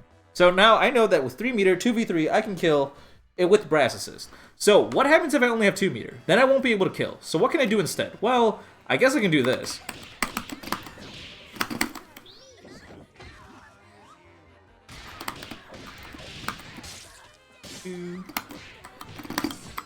Alright, so I apparently have reset blocking on, so give me 1 second.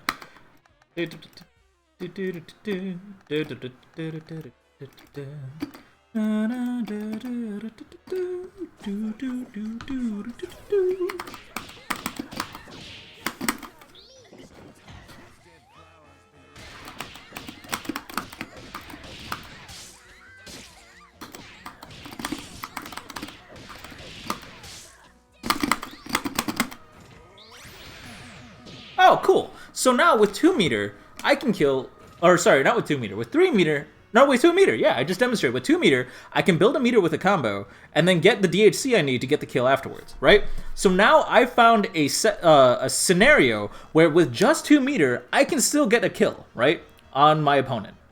That sounds incredibly useful and fantastic. So if I have Big Man alive, 2v3, and 3 meter, I know how to kill. If I have Big Man alive, 2v3, and 2 meter, I know how to kill. How can I make this better and better, right? That is the idea of set play. The idea of set play is trying to have a route for every single possible scenario. So eventually I want to get to the point where it's like, okay, cool. So I know if I'm willing to take the risk and do 1 reset, I can get a kill with just 2 meter. If I want to take a risk and use only 1 meter, I can get the kill with 2 resets or something like that, right? If I don't have Big Band alive, I will need 3 resets to get a kill. The idea is, and then if my opponent has half a health bar, right? Now what can I do to get the kill? All I need is a single hit confirm and get a BNB, right? What do I need to get the kill if my opponent is 3/4 health and I only have 2 meter? Can I get it without a reset? Can I get it with a reset? That is set play. The idea of set play is being aware of your situation at any point in time and having a set of plays ready for every single scenario, right?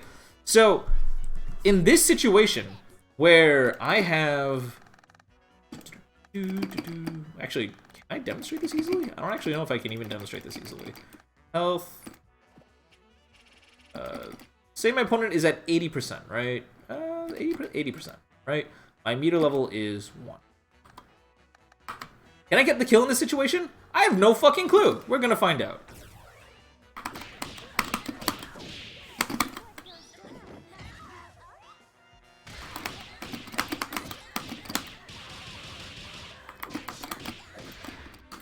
Oh, I fucked up. Well.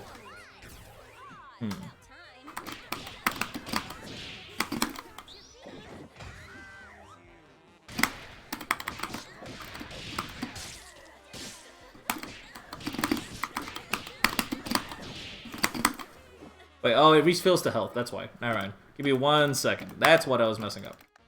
Health. Wait. Again. Can I? Normal. Okay. So can I? All right, I'm gonna do this. I'm gonna do this. Training options.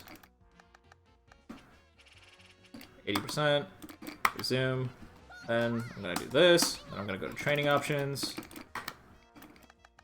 Health. Normal. So, if anything, I want you guys to understand that Skullgirls Lab gives you all the opportunity to practice all of your set play and everything that you want to do. So in this situation, if we want to look at exact numbers, we see that I need to be able to do 12,400 damage with 1.3 scaling, with Big Band alive, and my opponent is at 80% health, right? So 12,400 damage, and I have only 1 meter available. Can I do this? Let's find out.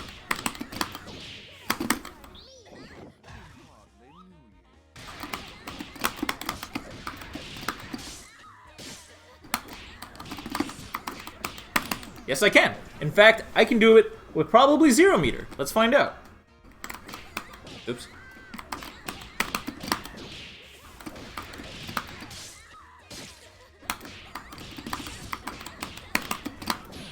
Well, I mean, I fucked it up, but like, as you can see there, with 1 reset, I could do it with 0 meter. So this is the entire idea of set play. So 0 meter, I need 1 reset.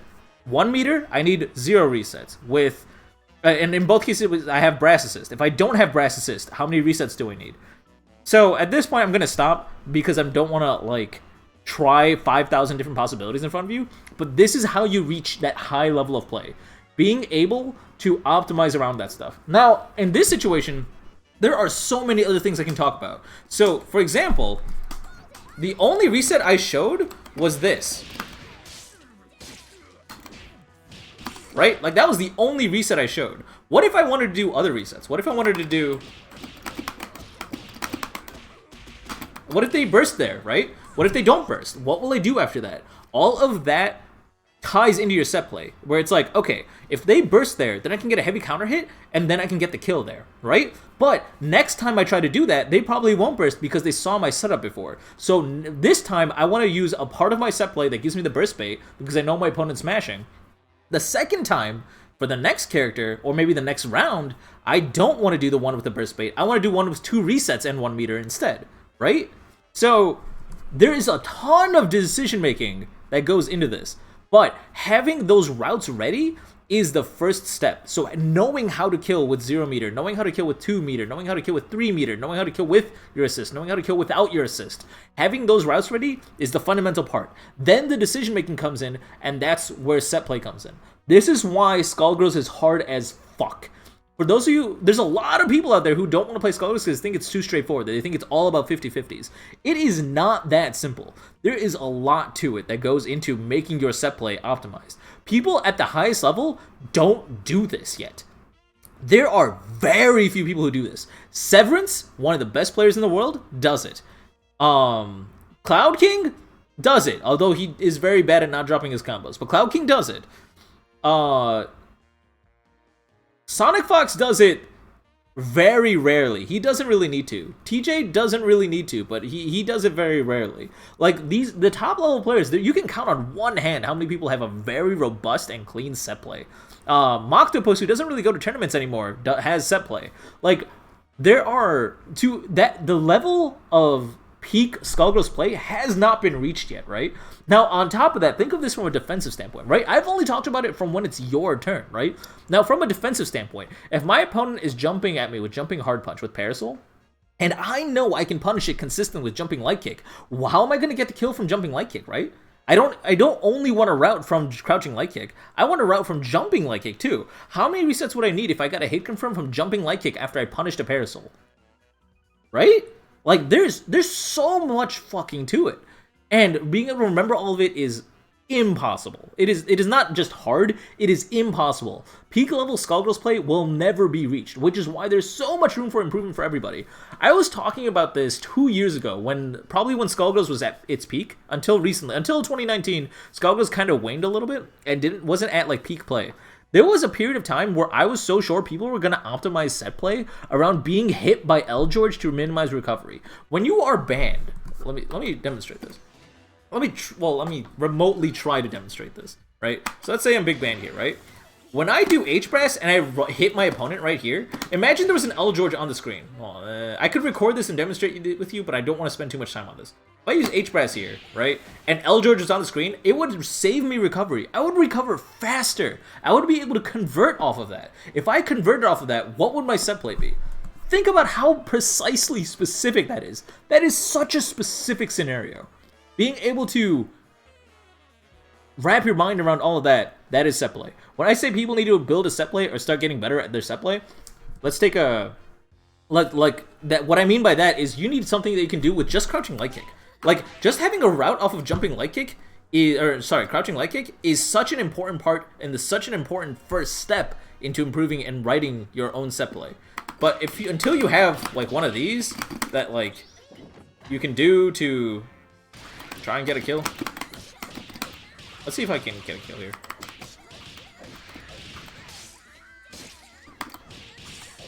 Oh, no, I can't. I can get really close. Let me try that again.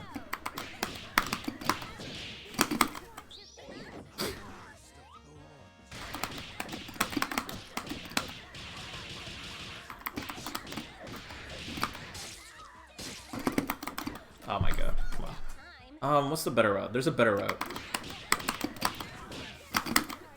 I don't think that hit.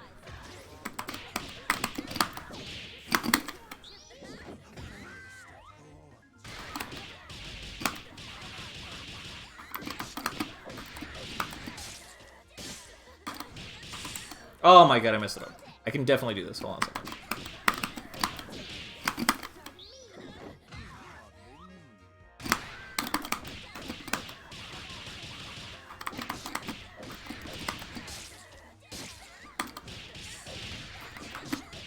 Oh, okay, I dropped it, but it looks like I could totally do that. With just 1 meter, an assist, and with my opponent's at 80% health, it's 2v3, I can do this. Oh my god, why are my buttons coming out? I even pressed jumping hard kick. Why didn't it show? Why did it do it? I'm upset.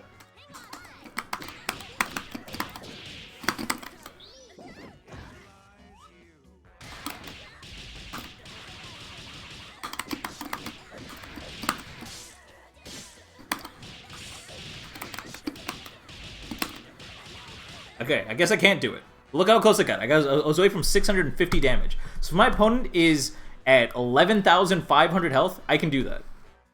What if you have a trio? If I have a trio, that's a whole new wing of set play, right? Now it's 3v3. So now I still have 1.3 scaling, but each of my opponent's characters have 17k health. So now that's completely different set play. So now building it around ratios. What I'm trying to describe is not all the different scenarios you need to practice. I'm talking about just the basics. Being able to kill with a crouching light kick from 1 meter, 2 meter, 3 meter, 4 meter with your team against solo, duo, and trio. That is the basics of set play. After that, the whole world becomes your oyster. And you have to expand and change your set play in all sorts of ways to adapt. While this is good advice, Crank, what do I do if I play Fuqua or Robo and can't even kill at 1 pixel? What you do... I don't know. I was like trying to think of a joke and I literally couldn't. It's like, well, unfortunately, you just kind of fuck. Like, you can't kill with Robo or Fuqua. I'm sorry. What else? It's too hard. No, it's not. Philia L. George sounds like a fun time for you, not your opponent. Philia likes having 2 assists. Peacock's aim is good. Reset Girls, 16 hit off, blah, blah, blah. Roll below 5. You just hit them and DHC into someone who can kill. You're welcome. He's beam super. I guess that's true. If you're playing Robo Fuqua and they're at 1 pixel health, don't try to get a hit because fuck you, you do 0 damage. Just chip them out. I'm sure that makes sense to somebody, but for those guys who don't understand what the hell I just said, don't worry about it. It's not supposed to make sense. Ladies and gentlemen, that is what set play is. If you have more questions, please let me know. I'll try to make this an extra clip and just like upload it separately from the rest of the VOD, just so you guys can always reference this video when you're trying to understand what set play is. But that is as fundamentally as I can break it down. Like, it's just, what can you do, like, from ground zero, and where'd you go from there? Make neurons shoot electricity at each other. Yeah, pretty much. Big brain tech. What do you get for dinner? What you want for dinner is Giordano's deep dish pizza. Quickly chip, more like scum. Oh shit. When's Blade Strangers Get Great? I have no idea what the fuck that is. If you can show me what that is, I will gladly do a Get Great episode to meme one day. That sounds hilarious, though.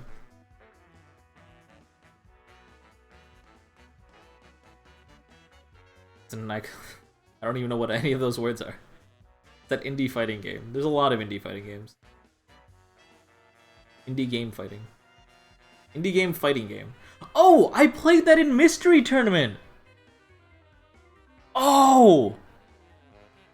I'm never doing a Street Fighter V Get Great. I have no desire to learn Street Fighter V.